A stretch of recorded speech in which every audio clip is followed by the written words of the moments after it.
Okay, so today we're going to be doing a deep dive on Tell No One, this fantastic thriller by Harlan Coben. So have you read this one before? Yes, I have. I really enjoyed it. It's quite a ride. Yeah, so to set this up for anyone who hasn't read it, it's about this Dr. David Beck, Hmm. who is still just wrecked by the loss of his wife, Elizabeth. It's been like 8 years, and he's still just, completely messed up over it and can't really move on. And then he gets this email, this really mysterious email that suggests that maybe Elizabeth isn't actually dead. Right from the get-go, Coben just throws you right into this pit of grief and confusion that David's in. It's like he's trying to rebuild his life, but he's constantly haunted by these memories of Elizabeth. And then boom, this cryptic email pops up, and it has this phrase that only he and Elizabeth would know. And it just says, "Tell no one." Chills, right? Yeah, totally. And that sets the stage for this crazy whirlwind of suspense. David suddenly grappling with the possibility that everything he thought he knew about Elizabeth's disappearance could be totally wrong. So the first chapter is called The Empty Swing. What's going on with David at the beginning of the book? So we first meet David, and he's visiting Elizabeth's grave. It's the anniversary of her death, and you can tell he's still completely in love with her. He's just totally tormented by this whole mystery of what happened to her. And we get these glimpses into their past, their deep connection, Yeah. and then the brutal attack that everyone thinks killed her.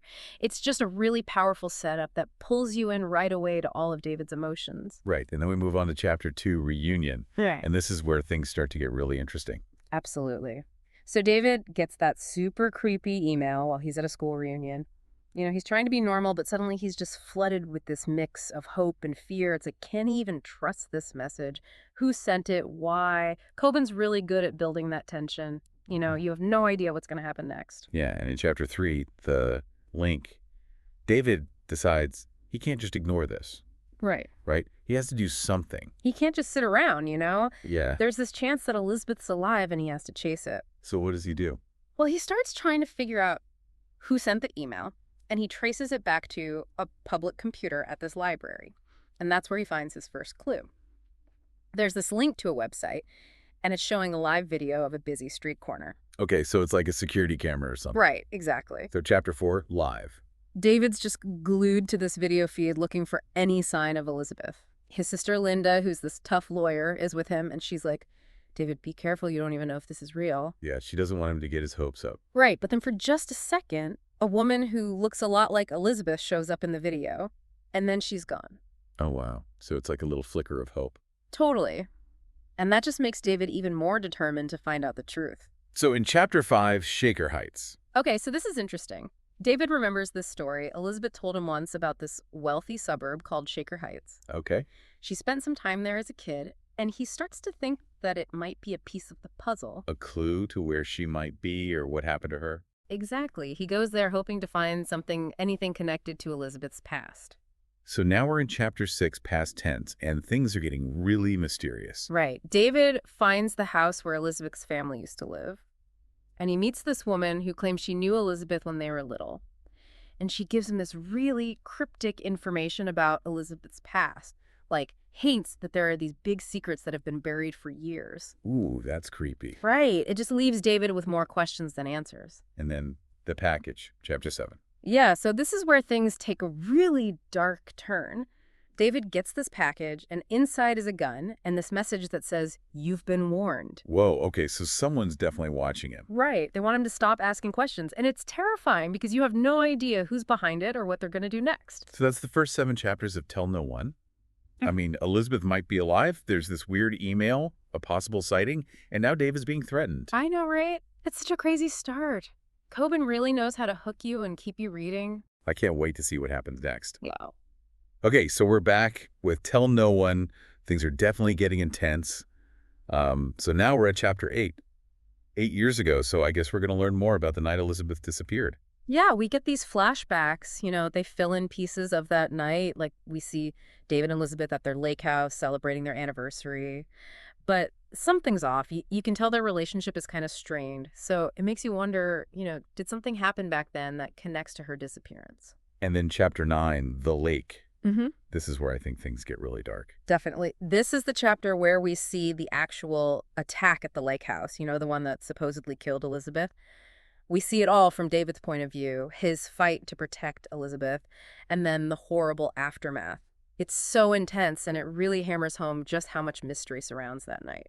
So we're back to the present day in Chapter 10, The Fugitive.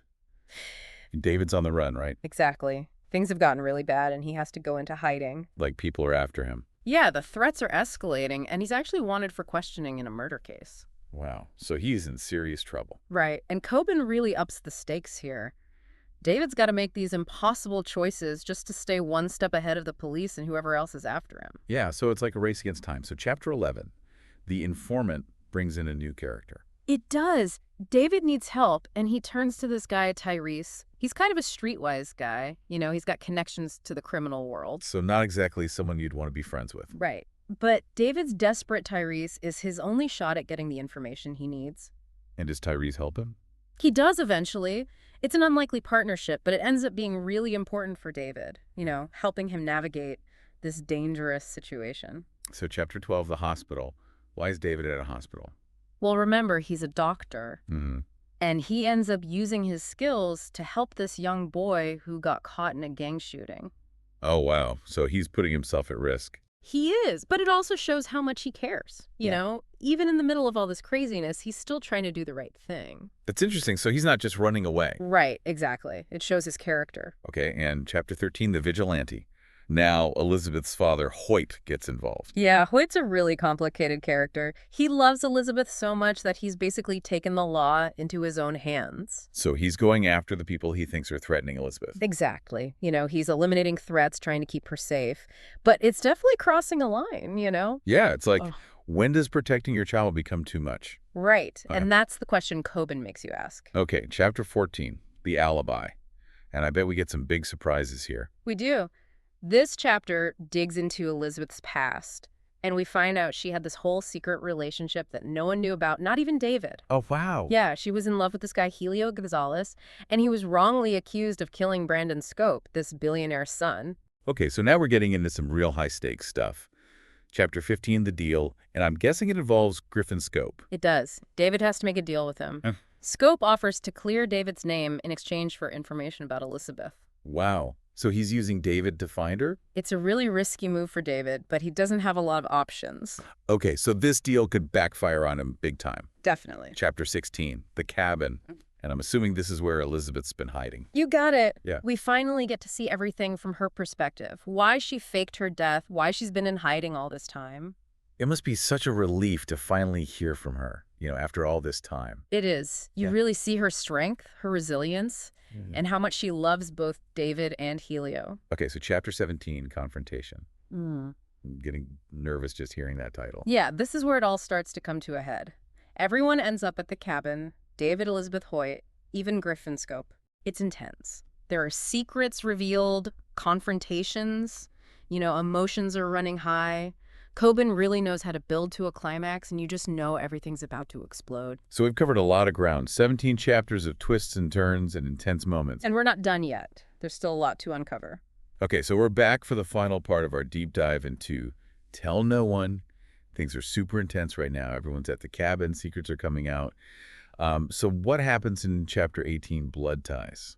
Well, we really get a look at all the relationships in the story, like the crazy, strong bond between Elizabeth and her father, Hoyt, and all the complicated feelings between David and Elizabeth. It makes you think about, what ties us to people even after betrayals and lies. Yeah, and then Chapter 19, Sacrifice. And that title sounds pretty ominous. It is. This is where Hoyt tries to protect Elizabeth, but he makes this really tragic choice. Oh, no. It's sad, and it has these huge consequences for everyone. Coben really shows you how messy these situations can be, Like, there's no easy answers, and you're left wondering if Hoyt did the right thing. And then Truth and Lies, Chapter 20. We're getting close to the end. I can feel it. I know, right? This is where it all starts to unravel. We finally learn the truth about Brandon Scope's murder and all the lies that people have been telling. It's kind of shocking to see how far people will go to keep their secrets. And how much damage those secrets can cause. Yeah, exactly. Okay, Chapter 21, Resolution. We're finally going to get some answers. We do, but they come at a cost. David does this amazing thing. He takes the blame for a crime he didn't commit. He does it to protect Elizabeth, to give them a chance at a future together. Wow, so he sacrifices himself for her. Yeah, it's bittersweet, They've been through so much, but their problems aren't magically solved. Right, they still have a lot to work through.